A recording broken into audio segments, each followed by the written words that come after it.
Segundo tramo, Pantanosa, novela de Francisco Miranda, publicada por Ediciones Libertarias.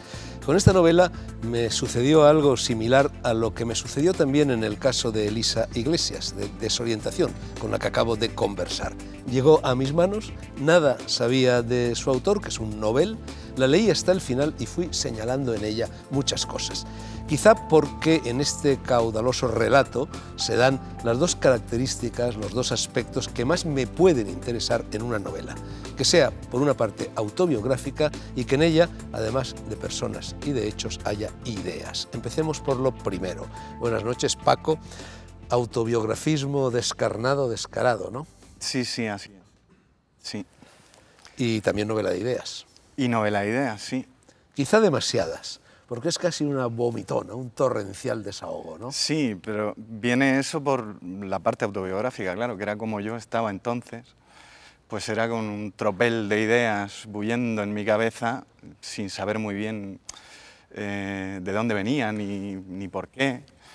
Y claro, yo también pretendía de alguna manera reflejar esa confusión, no solo contando que esa confusión se daba, sino en cierto modo también pues, con la escritura son ideas que a veces se atropellan así es como me pasó a mí. Cuando dices entonces, ¿a cuándo te refieres? Claro, ¿Hace cuánto tiempo? Claro, es que la novela cuenta del año 94 al 98, más o menos. Claro, yo tenía 20 años, de mis 18 a mis 22 años. Bueno, de hecho es una novela de iniciación, una novela de aprendizaje. Sí. Claro, yo pensaba en el Bildungsroman, ¿no? Claro. Pero bueno, tampoco es exactamente de formación, sino más bien de formación, en cierto modo, pero bueno. Bueno, y te animaba el impulso de decirlo todo. Sí, es un grito, sí, es un grito de protesta. Y claro, no quería dejarme nada. Es muy romántica también, es una especie de joven Werther, ¿no? Sí, sí, digamos que, claro, yo bebí mucho entonces de la literatura romántica y aún hoy sigo bebiendo y me gusta mucho, aunque ya no tanto como entonces, ni la leo de la misma manera. La leo con mucho más escepticismo, pero entonces lecturas de Goethe, por ejemplo, me fascinaron. Y también una especie de movie road, de novela de carretera, porque bueno, gran parte de ella transcurre en tu tierra natal, en Murcia, pero luego aparece en otras ciudades, sobre todo aparece Londres en un determinado momento. Sí, aparece Londres. Bueno, digamos, los viajes que yo hice en aquella época, Londres, Madrid, Granada, Ámsterdam, aparecen, pues eso, las ciudades que yo visité entonces y que fueron para mí viajes iniciáticos también, sí, viajes de iniciación. Es una novela de iniciación, sí, tú lo has dicho muy bien. Primera frase de la novela, el LSD, tú dices la LSD, sí. Bueno, yo digo el LSD empezaba a actuar. Una declaración de principios, Paco, que define desde el primer momento el territorio de búsqueda y de transgresión en el que se mueve la novela, ¿no?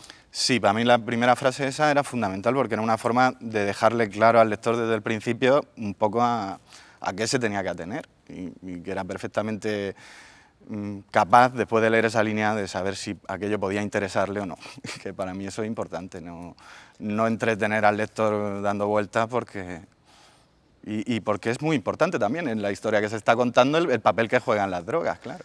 Esa primera frase refleja, y quien lo dice es el narrador, es decir, tú, la irresistible atracción por la embriaguez que caracteriza a las gentes de tu generación, y no solo de tu generación, Paco. Claro, yo pienso que es una cosa tan antigua como el ser humano, no creo que sea ninguna novedad. Pero sí, era también una forma de contextualizarla, ¿no? Desde el principio, pues ya sabes que es más o menos pues, el siglo XX, o segunda mitad del siglo XX, ¿no? Desde la primera línea, ya no te puedes ir más para atrás. Y búsqueda también de mujer en mujer, sí, y de amigo en amigo, de una difícil estabilidad emocional, ¿no? Sí, muy difícil, pero bueno, es lo que tiene, ¿no? El romanticismo, uno se enamora del amor y claro, a veces se equivoca porque no es la idea lo que hay que amar, sino las cosas. También se equivoca uno de amigos, ¿no? También, pero bueno, no son errores, yo creo, demasiado graves. equivocarse de amor o de amigo, bueno, mientras uno haya sido sincero en sus amores y sus amistades. Siempre y cuando el amigo no te traicione. Pero bueno, el libro está también cargado de referencias culturales y literarias.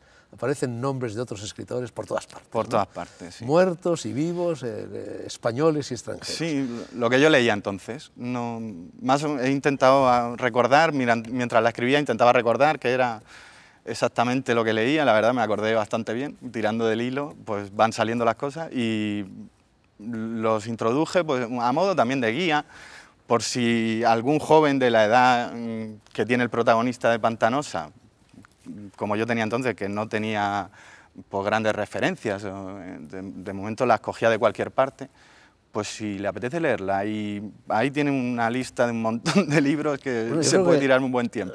Los primeros nombres que mencionas me parece que son Pío Baroja, sí. El árbol de la ciencia, y Claudio Rodríguez, Don de la ebriedad, ¿no? Sí, sí, eso fue en las lecturas que con 17 años para mí fueron cruciales porque me sacaron la literatura del mundo académico. O sea, para mí la literatura hasta entonces había sido simplemente una obligación académica más, y a partir de Baroja y Claudio Rodríguez, ya me había ocurrido antes con Quevedo y con el Lazarillo y con Fray Luis, pero de una manera más vaga. Eso en el cole todavía. Sí, sí, claro, ¿no? Sí, es que la novela empieza en el último curso de bachillerato, en lo que entonces era COU.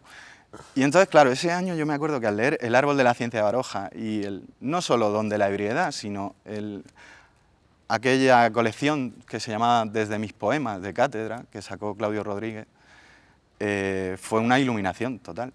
Y entonces, claro, yo eso lo quería reflejar porque era una forma de que a mí me sacó la literatura del mundo académico para metérmela en la vida. Y hasta entonces, dices, tú habías desperdiciado estúpidamente tu vida lejos de los libros. Sí, sí, eso es una cosa que yo vi con certeza entonces, que había perdido el tiempo soberanamente.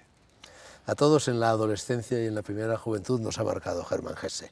Lobo estepario, Demián, Bajo las ruedas, también los mencionas. Sí, sí, sobre todo El lobo. El lobo fue otra lectura iniciática. Claro, es que en aquella época todas las lecturas eran iniciáticas y todas eran revelaciones, iluminaciones, y era maravilloso. Y es un sentimiento que luego se va perdiendo o pierde en intensidad, pero bueno, que aún de vez en cuando resurge, incluso con más fuerza, aunque más esporádicamente. Y Germán Hesse, El lobo estepario de Germán Hesse, fue uno de esos aldabonazos, claro. ¿No has leído Narciso y Gozmundo? Sí, sí, Narciso y Gozmundo también. Y El juego de los avalorios también, pero ya después. Y yo quería reflejar ahí las lecturas de entonces, no las que han venido después. Bueno, Paco, y un momento estelar. La conferencia de Escotado, ¿sí? Al que citas mucho, en el aula de cultura de una caja de ahorros. Pasabas por delante, viste que anunciaban la conferencia de este filósofo, ¿se te ocurrió entrar? Sí, pero fue importantísimo para ti. Sí, sí, fue porque era, al igual que, por ejemplo, Baroja y Claudio Rodríguez, eran una forma de ver la literatura como algo extraacadémico y que formaba parte de mi vida directamente. Pues claro, como yo había empezado a estudiar Derecho, de pronto ver aquella conferencia de Escotado, yo tenía un montón de inquietudes políticas muy rebeldes, muy radicales en cierto modo, pero no había encontrado, aparte de en muchos libros, pues alguien de carne y hueso. De pronto estaba harto en la universidad de ver que nadie decía lo que yo pensaba que se podía decir a propósito de un montón de temas políticos. Y encontrarme aquella conferencia fue también muy revelador, porque me recuerdo que se llamaba Navegar en el caos. Claro, yo vi aquello y dije, esto tiene que ser interesante. Y entré y desde luego, sí, fue... ¿Has leído el último libro de Escotado?